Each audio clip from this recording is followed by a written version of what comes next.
the problem is, what the fears of the director are, what the questions are. So this is a business that it must have had some good times. Whether I wanted to let the whole thing go, I think there's a sort of a period where you look and you think, if I go now, then the damage isn't too great.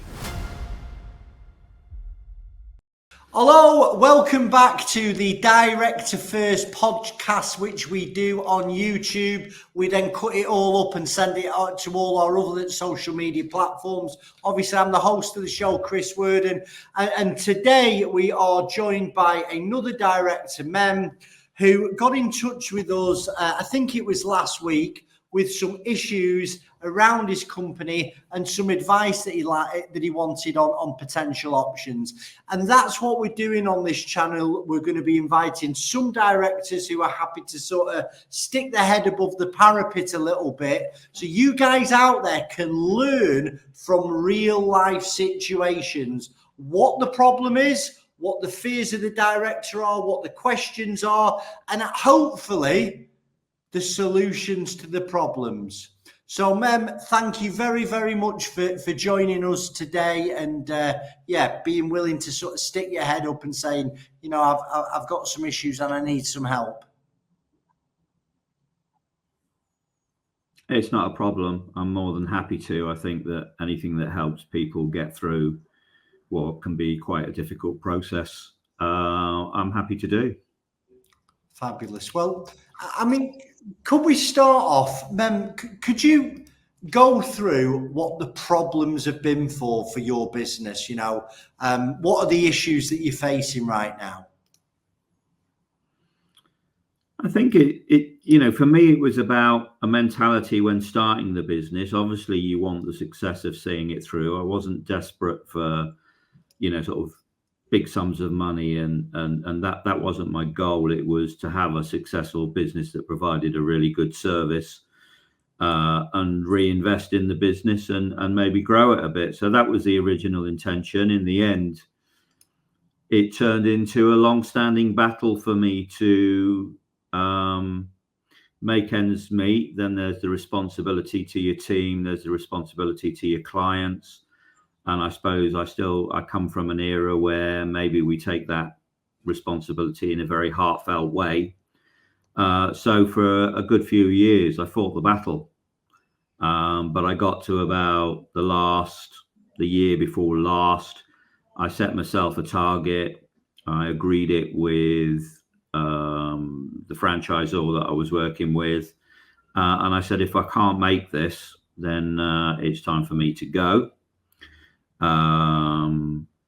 Didn't fully realize how I would feel about that when it came to the time, and had my breakdown, walked away from everything. Fortunately, there were enough funds to keep all of the standing orders that needed to be kept going.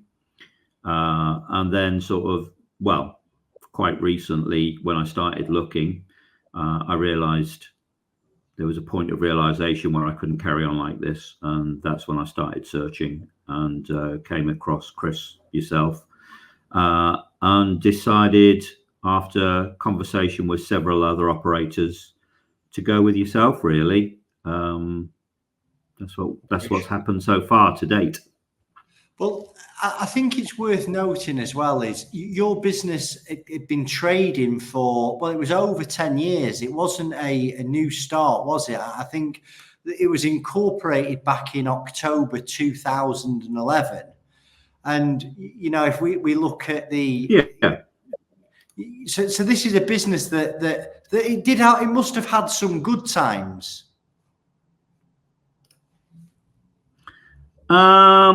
It had a couple of years of good.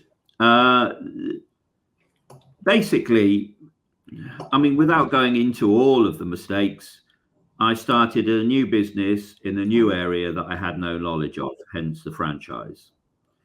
My initial loan disappeared within the first 9 months. I had to sit and decide whether I wanted to persevere or whether I wanted to let the whole thing go. I think there's a sort of a period where you look and you think, if I go now, then the damage isn't too great, or have I got the guts to stick it out?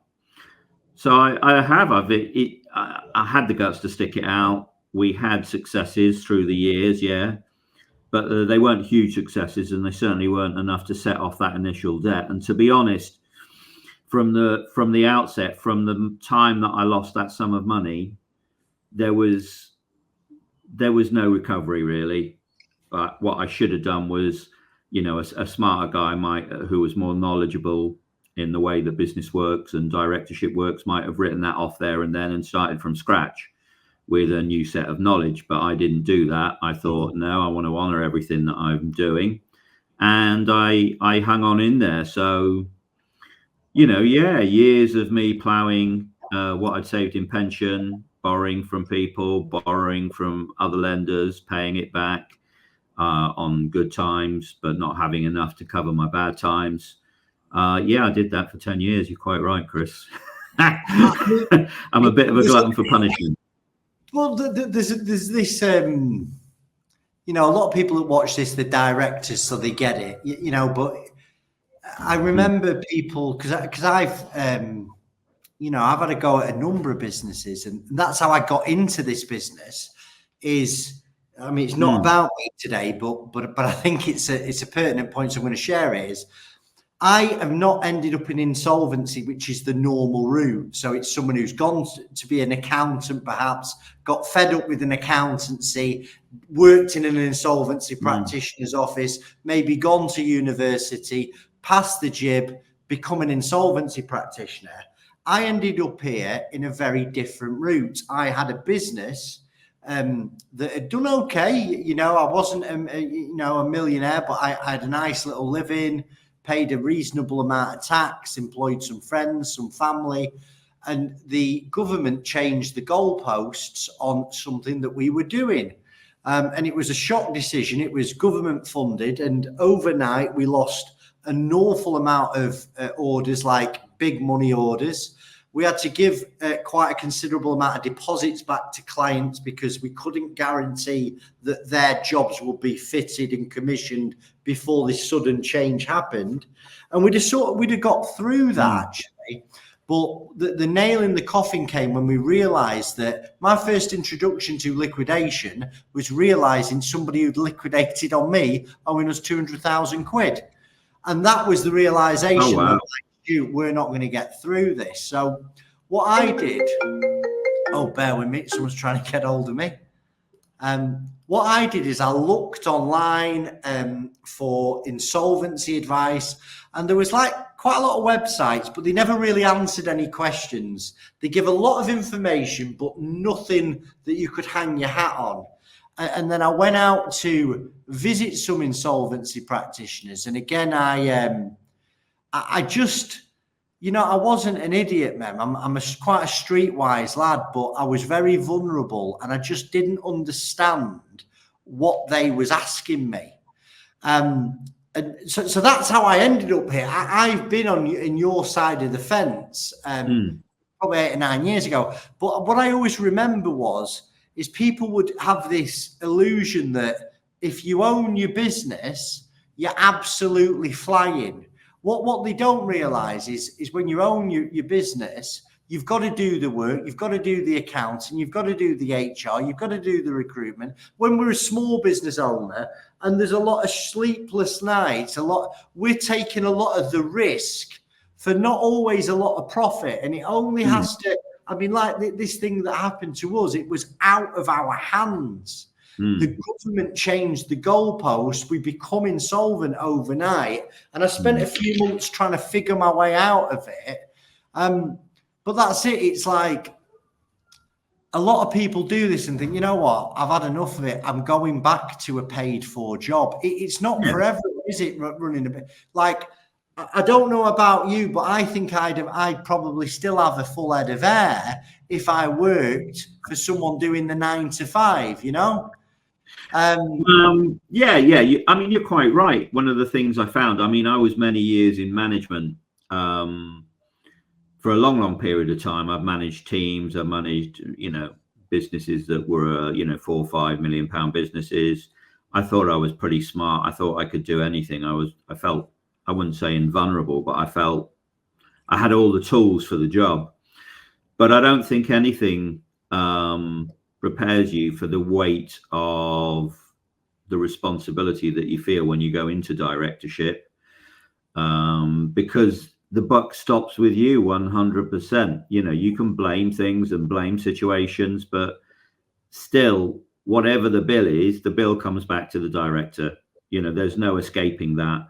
And whether someone else has made a mistake, or whether you've made the mistake, or whether you haven't done things correctly, the bill still sits there in front of you, and whatever it is that's gone wrong is there for you to deal with.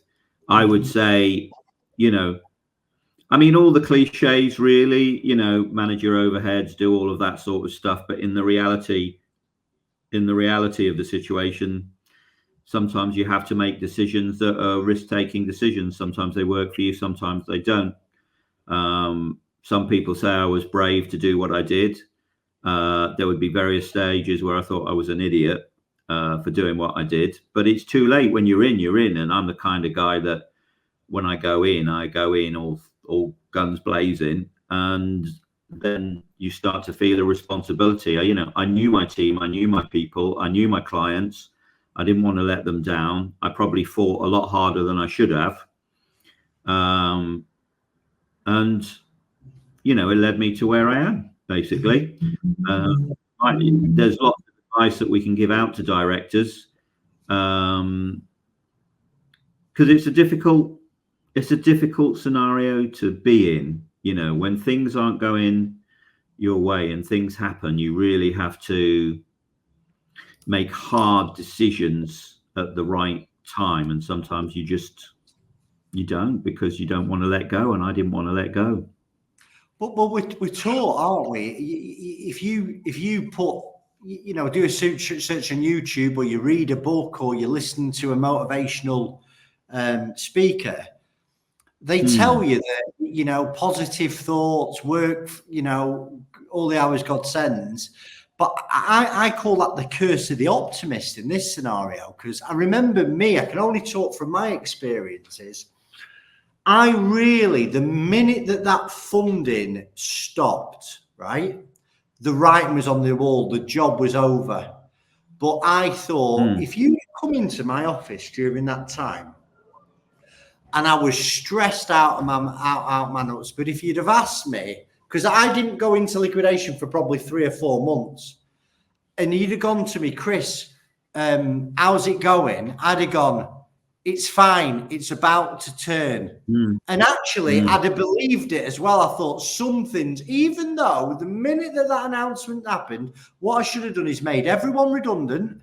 I should have shut the doors the day after, and I didn't. My pride got in the way. And I thought, You know what? I will figure this out. Something will come along. We will deal with it. And it's the curse of the optimist. And I try, and I see it with directors and you've got to be really sensitive in this job, because it's someone's baby. Okay. It's, you know, nobody wants to, they've got to really come to their own conclusion. And very rarely will I say this is your only option is liquidation. You know, some cases there are, but some people, I mean, I spoke to a guy this morning and I said, listen, there's 2 options here. I says, yeah, you could liquidate. But what you could do is try and restructure. His issue is HMRC. And I've said, listen, if you go to HMRC, you provide them some cash flow, you give them a little bit of a lump down today, I think they will let you pay the rest over 2 years. Yeah. I says, but the problem is I think it worked out about $3,000 a month he was going to have to find out. So that's basically, he's going to have to generate an extra $3,000 in profit every single month to just get over this HMRC legacy debt. Well, I mean, I think that's a tall order, but he's going to try that. He's going to try that. And in my heart of hearts, I think what I probably would do, I think he needs to liquidate and start again. He can go through some type of pre-pack process, but his pride will not allow him to do that. Now, what inevitably happens is people try with the best. I had the best intentions. And you know what? I probably flattened in wages another 25, 30 grand for keeping my staff on to do nothing, sat in the office just waiting for the phone to ring. So when did you think this is I know you had some issues where you had to take some time off for personal reasons, but when did it first come into your head that, you know what, this is not getting better? I don't see a way out. Oh, before year 10. I mean, before year 10, I knew that I wouldn't see or generate the extra revenue that I needed to cover everything. What I became quite good at was finding money, moving money. I've had some great conversations with HMRC, which I agree with you. They were totally reasonable in their behavior. But when you get to a point where you're looking to cover those extra costs on top of everything else, and I suppose the reason I survived as long as I did was because I managed to keep certain overheads really quite low. Operational overheads were really, really low. I got some good deals on some things, and that managed to keep me going perhaps longer than I should have. But, you know, when you're sort of sat there and you're losing it over stupid things, and there were points when I was sat there and I was thinking, why am I even arguing about this? Why am I in this?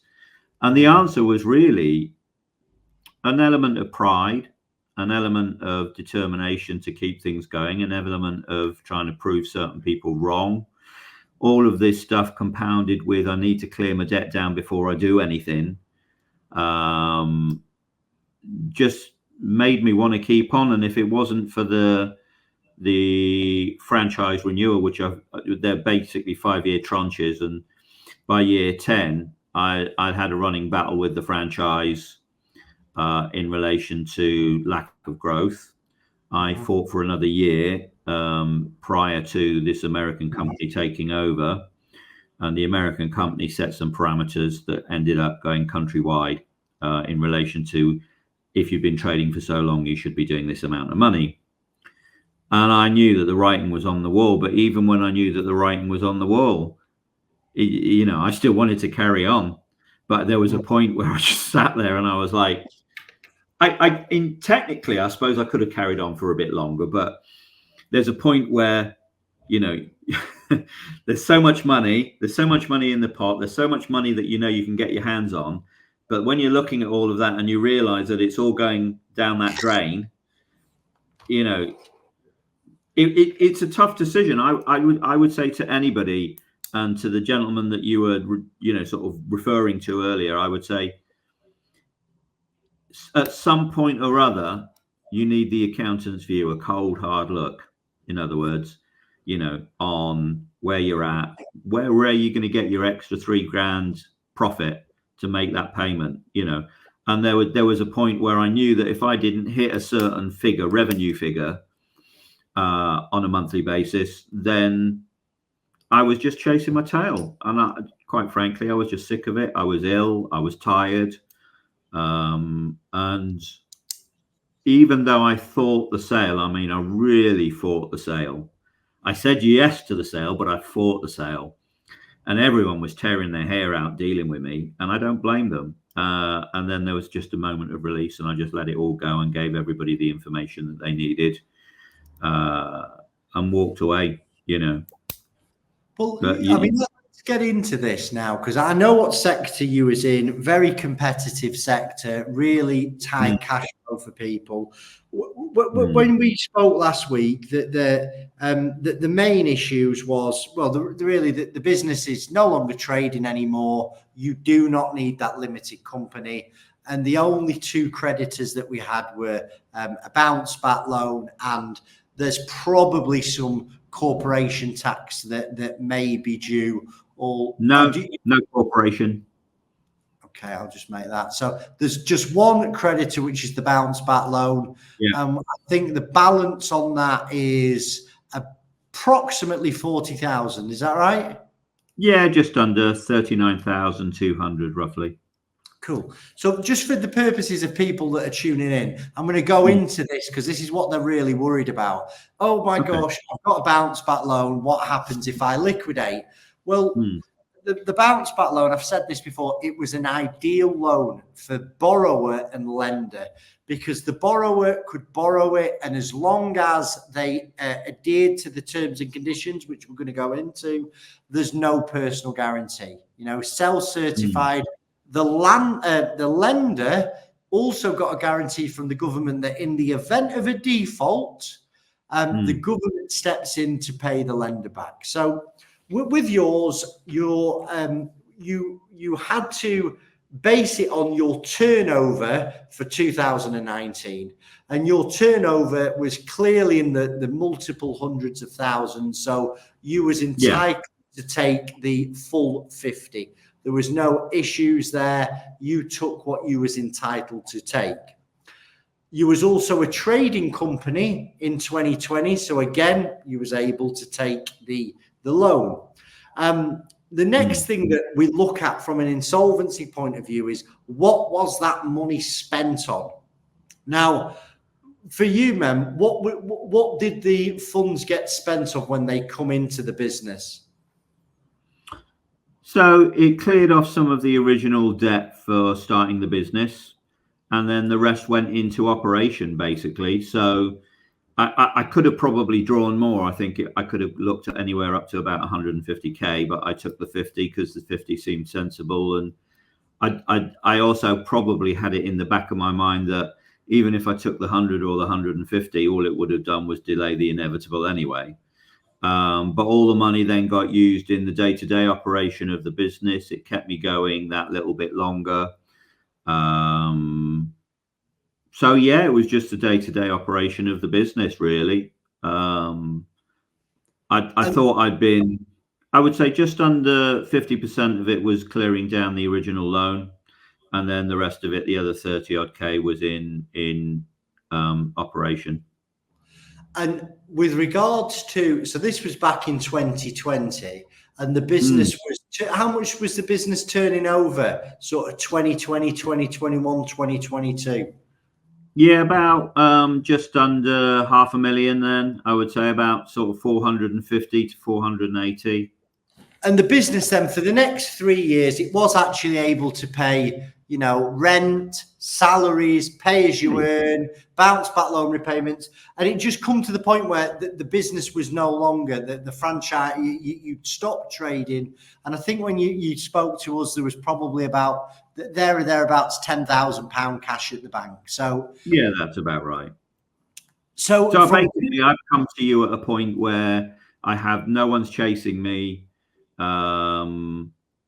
Everything was kept up to date until then, due to the time period that I took out. So I closed in 2023, February 2023, had a bit of a breakdown, got another job, looked for a new career, and I couldn't really face the failure, basically.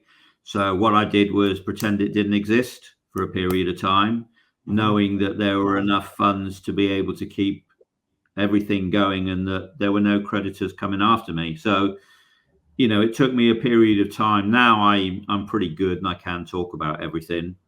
And I'm glad to bring all of this to a conclusion, but it's a frightening experience. It's a stressful experience. And you're right. Yeah. What I say to directors is the sooner they pick up the phone, generally the stress relieves a little bit, because it's like most directors, they don't know what they don't know. And again, I'll go from my experience. I've got one of those heads that if something could go wrong, and I've read all the positive books, you know, and I'll tell people I'm a positive kind of guy. But when it's particularly troublesome, I catastrophize. And it's like, oh my God, this is like the worst thing that could happen. That is where I'm going to go. And actually, what I found with the directors is when they speak to me, Okay, some of them. Yours was relatively straightforward. And just so people know what we did with you, it's like, right, ma'am, let's have a look at this. Okay, we checked, what you'd spent things on.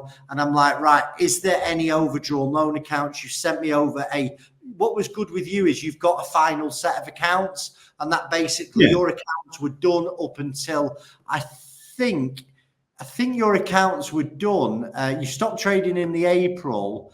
And you're right, you did your accounts up until the 30th of April 2023. So when we look through these accounts, there's nothing in there that's troublesome. There's clearly no loans that are owed to the director or that the director owes to the company. There was some cash at the bank. And there was an intercompany balance that's not going to be able to be repaid. A company had lent this company money, and we go through those checklists because where we're a bit different at Director First is we're not going to rush you into insolvency. We'd actually rather go, you know what, pause. Take a breath. Let's look to see if there's any problems that are going to hit you personally if you hit the button on this. And what we do, the way we do that is accurate financial information. Accounts, you mentioned it before, where to get an accountant's view, the trouble a lot of small businesses have with accountants is they do not utilize them properly. Now, most accountants I know, especially mine, they want to sit down once every quarter. But a lot of directors, what they'll do is, especially that's really good. A lot of them want to talk to you, but a lot of directors, what they'll do with an accountant is once a year they throw the books in and they'll get their accounts done for a year ago. Well, that's not really helpful to make. That's like a reporting. An accountant's just doing statutory reporting. They're not doing anything additional. Whereas what you really need is on a quarterly basis going around, well, what's coming in? What's going out? Am I making any money? So for people watching out there, most of your accountants will want to sit down and talk to you. If you're just doing your books once a year, you're missing a trick. You're missing a lot of stuff, in fact, because those year-end accounts that you get given are going to be reporting on something that was 18 months ago.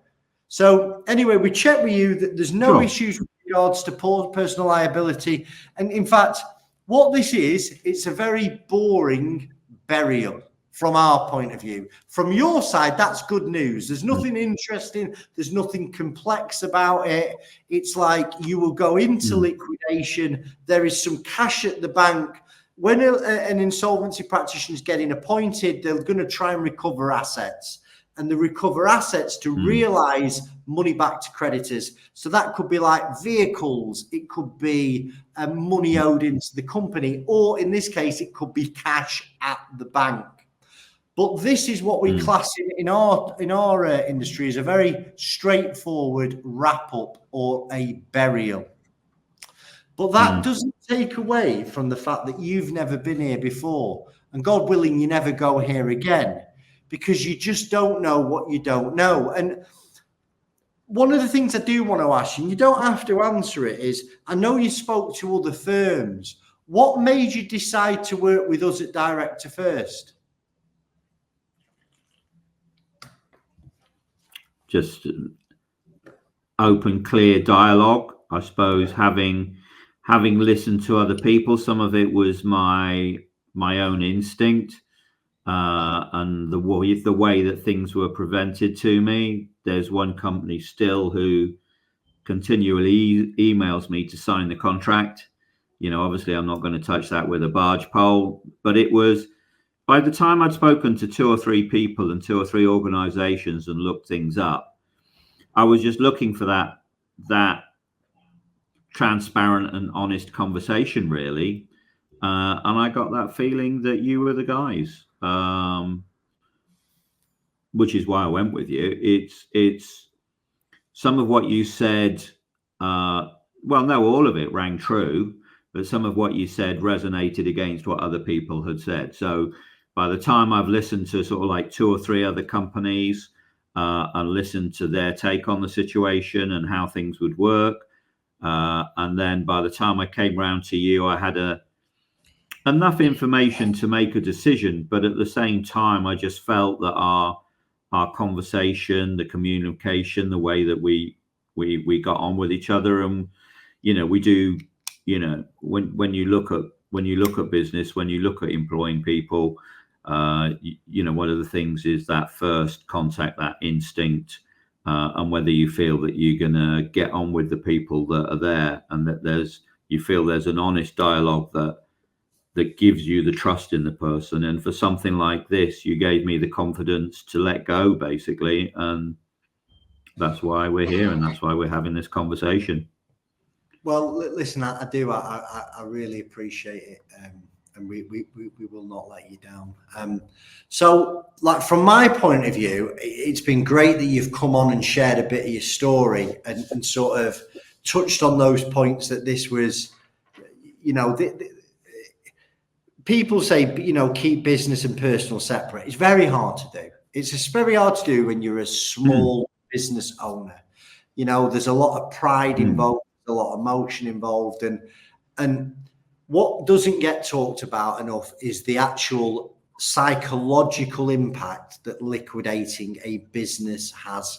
And regardless of that size of the business, like I say, I've been there, and for me, I couldn't sleep. It was like, in the day, I'm busy. I'm going home with my kids where I'm meant to be present. And the minute the minute that phone stops going, the email stopped going, then the head would start to go. And again, it would be, it wouldn't be good stuff I'm saying to myself. I've not got a head that tells me how great I am, right? It tells me I'm an idiot. It tells me I've made a mistake here and everyone's talking about you, this, that, and the other. And you know what? That was a long time ago. And in hindsight, it was the best thing that ever happened to me, but the psychological torture a director can put themselves under unfairly, that's what we want to try and get out to people is, listen, talk about your issues. Even if they don't talk about to director first, they might have something against northern blokes with specs, with no hair. I'm okay with that, right? But reach out and speak to somebody. 100%. I mean, I can say that basically on the basis of what's happened to me. I can also say it on the basis of, my career change and what it is that I'm doing. But, 9 times out of 10, we're talking in core terms, we're talking about people being able to communicate with each other, people being able to express feelings, people being able to rationalize. When you talked about catastrophization, that's classic. Anything that's, negative thinking, catastrophization, when you start to get yourself into a certain position, whether it's to do with business or other aspects of your life, these things are the things that can seriously pull you down and leave you feeling that there's no place for you to go. And that's when you really, really need some help. And that's where I was. Basically, I can't tell you, in my scenario, basically, I eventually came to a realization of how stupid I was to think and feel the way I was feeling over something that is just a phase in my life. But when you're in it full square and you can't see a way out, that's when it starts to get extremely unhealthy.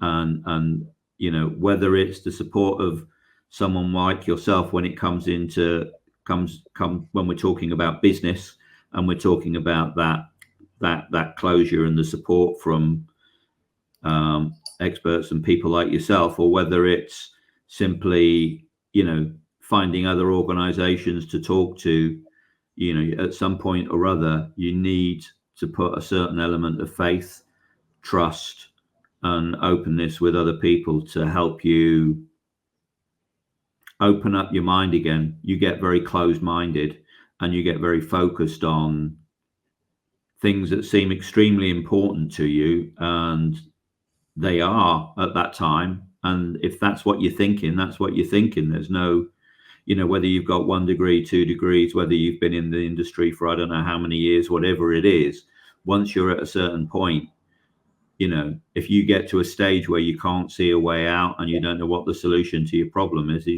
your vision narrows, your field of thought narrows. You don't feel that there's anybody who can help or support you, and that's when things get really, really hard. It can get quite dark. Yeah. Well, mate, listen, I appreciate your bravery in coming out and having a natter with us. Is there anything else you would like to add to this call before we wrap up the podcast? No, I think we've covered everything. I mean, I would say to anyone who's this, there's no arrangement between Chris and I, but I would say that there are some wise words.